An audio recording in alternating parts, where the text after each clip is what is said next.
చెప్పేటందుకే నీతులు ఉంటాయి కానీ ఆచరించేందుకు నీతులు ఉండవడం అమెరికాని చూస్తే అర్థమవుతుంది.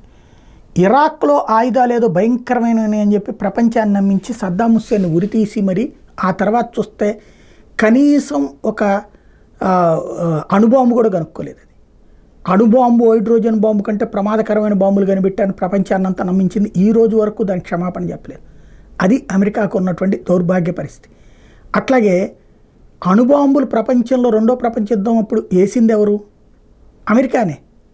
కానీ వాళ్ళు శాంతి గురించి ప్రపంచానికి నీతి చెప్తూ ఉంటారు. జపాన్లోని హిరోషిమా నాగసాకి మీద అణుబాంబులు వేసింది ఎవరు? అమెరికా. మరి జపాన్ వెళ్ళి ఒక 4 అణుబాంబులు అమెరికా మీద వేయలేదే. కానీ రష్యా థ్రెట్ అని అమెరికా చెప్తుంటుంది. రష్యా కూడా అణుబాంబులు తీసుకెళ్ళి ఎవరి మీద వేయలేదే. అమెరికా వేసిన తర్వాత చూస్తే వాళ్ళ సెక్యూరిటీ కోసం అణుబాంబులు పెట్టుకోవడం తప్పు. ఇరాన్ వాడు సెక్యూరిటీ కోసం పెట్టుకోవడం తప్పు. అమెరికా వాడు అణుబాంబులే వేసినా కూడా మంచోడే, శాంతితోతే. ఇట్లాగే ఉంటుంటాయి అంతర్జాతీయంగా మ్యానిపులేటెడ్ పాలిటిక్స్ అనేది.